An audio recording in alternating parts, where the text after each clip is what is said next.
The scene opens quietly, almost like a thought spoken aloud in the dark. The narrator's voice is calm and reflective, carrying the weight of a question she never expected to face.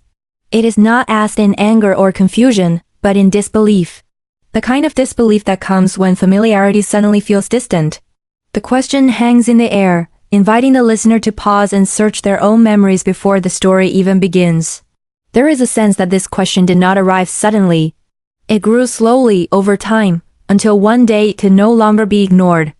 When she says it changed everything, the listener understands that this is not about a single moment, but about a realization that quietly rewrote her understanding of someone she trusted. The scene then settles into the details of her life, grounding the story in a realistic American setting. A quiet neighborhood outside Asheville, tree-lined streets. Evenings that feel predictable. Her job at a small physical therapy clinic suggests steadiness, care, and routine. Nothing glamorous, but honest and dependable. Her home reflects the same stability. Hardwood floors worn smooth by years of living. A dog curled at her feet, a silent symbol of loyalty and comfort. Friends who feel familiar and safe.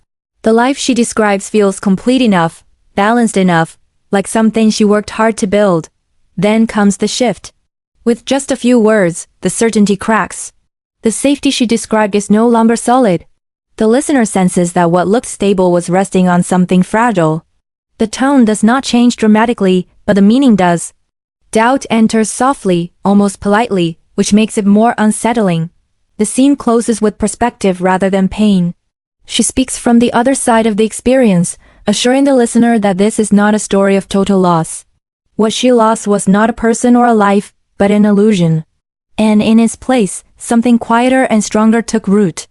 This opening scene does not rush. It creates intimacy, trust, and emotional safety. It tells the listener that the story ahead will be honest, reflective, and ultimately healing. This scene opens in the past with a softer, warmer energy than the first.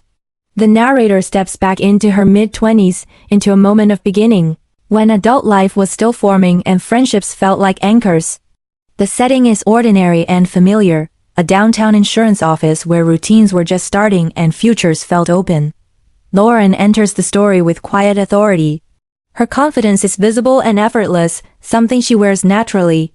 In contrast, the narrator's self-doubt is internal and constant, shaping how she moves through the world. This contrast is gentle, not judgmental, and it immediately establishes the emotional balance of the friendship. As the scene unfolds, the friendship deepens through small, meaningful roles. Lunch breaks become shared rituals. Emergency contact status signals trust and closeness. Late-night phone calls suggest emotional reliance, not just companionship. These details show how Lauren slowly becomes woven into the narrator's daily life. The emotional center of the scene arrives with the loss of the narrator's mother. Lauren's response is not dramatic or overwhelming. She shows up quietly, bringing soup and offering presents instead of advice. Sitting in silence becomes an act of care. This moment solidifies the bond and explains why the narrator trusted her so deeply. The promise of loyalty follows naturally. It is not formal or spoken in grand terms, but it carries the weight of youth and hope. These are the promises women make when they believe time will strengthen everything rather than challenge it. The scene closes with reflection. The narrator looks back with clarity and honesty, recognizing something she could not see then. Her need for Lauren's approval shaped the friendship more than she understood.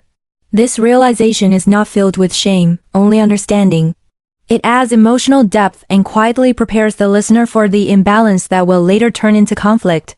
This scene marks the beginning of unease, introduced so gently that it almost slips past unnoticed. The opening line sets the tone with restraint, signaling that the damage does not arrive through conflict, but through something quieter and harder to name. The listener senses that what is breaking is not obvious yet, which makes it more unsettling. The job change becomes the emotional turning point. The narrator's burnout and move to a clinic reflects a choice for meaning over status. It is a deeply relatable decision, especially for women navigating work and purpose. Lauren's path moves in the opposite direction, remaining in corporate life and advancing quickly. This divergence creates an invisible distance between them. Lauren's change in tone is subtle but telling. There is no open criticism, only a shift in how she speaks. Her dismissiveness carries a quiet judgment, one that does not invite discussion or understanding. Because it is not overtly cruel, the narrator struggles to challenge it. The small behaviors begin to stack. Interruptions become more frequent. Achievements that once would have been celebrated are met with restrained smiles instead of shared joy. These moments are easy to dismiss individually, but together they form a pattern that feels emotionally draining. The narrator's internal dialogue reveals how women often rationalize discomfort in close relationships. She explains it away as personal sensitivity or natural change. This self-doubt keeps her from trusting her instincts, reinforcing the imbalance already forming in a friendship. The scene ends with a physical sensation rather than a clear conclusion. The low constant hum represents intuition trying to be heard. It is not loud enough to demand action yet, but it refuses to disappear. This unresolved feeling carries the story forward, signaling that something essential has shifted and cannot be ignored much longer. The rainy evening sets an emotional backdrop of reflection and openness.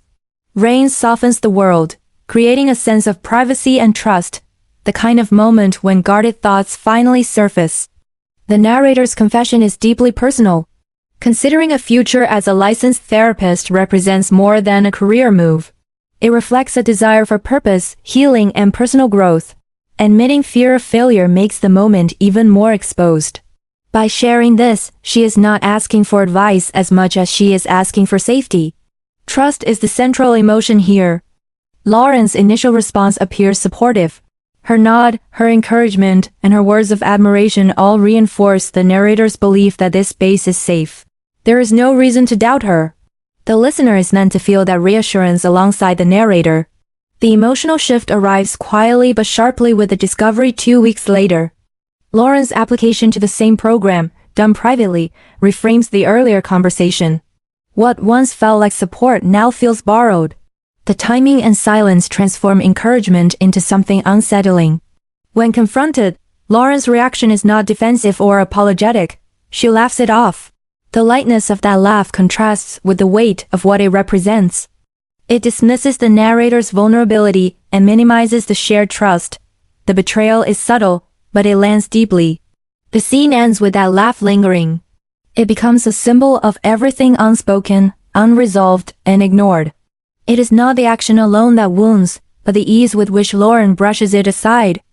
This moment solidifies the narrator's growing awareness that something in the friendship has shifted beyond misunderstanding.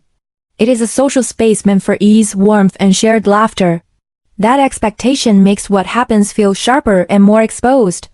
When a mutual friend asks an innocent question about the narrator's career change, the moment belongs to her. Instead, Lauren takes control of the conversation. The interruption is subtle, but it strips the narrator of her voice in front of others. The betrayal is no longer private, it is public. Lauren's words are framed as concern rather than criticism. Calling the narrator confused and inconsistent sounds gentle on the surface, especially when paired with a smile. That kindness is what deepens the wound. It gives Lauren cover, making it difficult to object without appearing defensive or dramatic. The soft laughter from the group lands heavily. It is not cruel laughter, but it is enough to isolate. In that moment, the narrator is no longer part of the circle, she is the subject of it. The room shifts, and she feels it immediately. The physical response tells the real story. Her face burning signals shame and shock. Her voice disappearing reflects how completely she has been silenced. There is no argument or correction, only retreat. The scene closes in the privacy of her car. Away from the smiles and conversation, the emotional weight finally releases. Crying there alone reveals how deeply the moment cut. The comparison to feeling younger underscores how betrayal can strip away emotional defenses, leaving even strong adults feeling exposed and small. The pace slows, and the emotional weight deepens as she begins to revisit her history with Lauren through a new lens. Replaying past moments becomes an act of awakening. Small interactions that once felt insignificant now return with clarity. The subtle competition, compliments that carried an edge, conversations that quietly drifted back to Lauren's needs and achievements. These memories do not arrive all at once. They surface gradually, each one adding weight to the realization forming inside her. The central question of the scene is painful and honest. She wonders whether the behavior was always there, or whether she lacked the awareness to see it before. This uncertainty reflects a common experience for women who outgrow old dynamics. Growth can feel like betrayal of the past, even when it is necessary. The reflection widens beyond the friendship and touches on a larger truth. Women are often conditioned to absorb discomfort to keep relationships intact. The narrator recognizes how often she chose silence over honesty, patience over boundaries. Endurance became a habit, not a virtue. The final line lands with quiet force. Endurance is revealed as something that extracts a price over time, emotional exhaustion, self-doubt, a diminished sense of self. This realization does not yet lead to action, but it marks a turning point in awareness. The setting of a quiet coffee shop reflects the narrator's intention to keep the conversation controlled and respectful. It is a neutral space, public enough to feel safe, yet intimate enough for honesty. The narrator's physical response reveals how difficult this moment is. Shaking hands show fear and vulnerability, while her steady voice reflects resolve. She is not there to argue. She is there to be understood. This contrast highlights the emotional effort it takes to speak up after years of silence. Her words are clear and measured. She describes how the dinner affected her, and names what she needs moving forward: honesty and respect. These are reasonable boundaries, delivered without accusation. The listener senses how much courage this costs her. Lauren's body language shifts the power dynamic immediately. Leaning back and crossing her arms signals defensiveness and withdrawal. She is no longer engaging, she is protecting herself. Her response deepens the wound. By labeling the narrator as insecure and dismissing her experience as imagined, Lauren reframes the problem entirely. She denies responsibility while maintaining a calm tone, making her words harder to challenge. The suggestion that the narrator simply cannot handle honesty undermines her confidence and reframes hurt as weakness. The realization arrives quietly but clearly. The narrator understands that manipulation does not always come with raised voices or obvious cruelty. Sometimes it is delivered with ease and charm. The closing line crystallizes the lesson of the scene. Gaslighting is exposed not as dramatic confrontation, but as subtle distortion of reality. This moment marks the end of denial and the beginning of clarity. After the emotional strain of confrontation, the story intentionally slows, offering space rather than momentum. The narrator's invitation is calm and compassionate. She does not instruct or advise. She asks the listener to pause with her, signaling equality rather than authority. The focus shifts from her experience to a collective one, recognizing that many women carry the quiet weight of unbalanced friendships. The reflective question is simple and direct. It does not accuse or dramatize.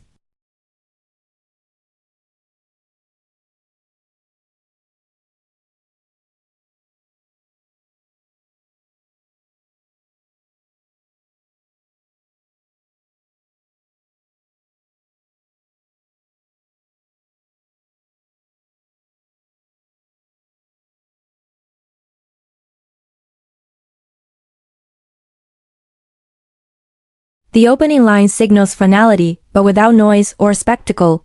The breaking point arrives quietly, which makes it feel inevitable rather than explosive. The discovery itself is deeply personal and destabilizing. Learning that Lauren questioned the narrator's stability and ambition behind her back reframes the entire friendship. These are not casual remarks. They strike at identity and credibility. The fact that the information comes from a former coworker, delivered gently and with discomfort, reinforces its truth and seriousness. What makes this moment powerful is the narrator's response. She does not argue or seek validation. There is no confrontation, no attempt to correct the narrative. Silence becomes a choice rather than a weakness. Stepping back is portrayed as intentional and controlled. By choosing distance instead of explanation, the narrator reclaims agency. The absence of drama is not avoidance, but clarity. The repetition of what does not happen is important. No exit scene, no announcement. These lines emphasize maturity and self-respect. She no longer feels the need to perform or justify her pain. The scene closes with a decisive internal shift. Stopping explanations marks the end of emotional labor. It is the moment she chooses herself over the need to be understood by someone who has already decided not to listen. The opening line is vivid and physical. Comparing the loss to losing a limb conveys deep, instinctive grief, something you feel in your body as well as your heart. It immediately communicates the magnitude of what the narrator has experienced. The next lines focus on what is missed: history, comfort, and the idealized version of Lauren. These are not trivial losses. They represent the emotional investment, shared memories, and trust that once felt safe. The specificity makes the pain tangible and relatable. Then the scene shifts subtly. The space left by Lauren is not empty or terrifying, it is peaceful. The narrator begins to notice small physical and mental changes, shoulders relaxing, thoughts quieting. These observations ground the audience in the lived experience of relief and self-preservation. The closing line is a quiet, reflective truth. Sometimes clarity comes wrapped in loss. It reframes the absence not as defeat, but as revelation. The listener senses that this space, though born of pain, offers growth, perspective, and a new kind of freedom. The narrator's choice to apply to the program despite Lauren's betrayal is an act of reclaiming agency. It is a small but significant rebellion against self-doubt and the subtle influence of someone who once held emotional power over her. The brevity of the sentences mirrors the clarity of her decision. There is no hesitation, no overthinking in the narration. Acceptance into the program heightens the emotional impact.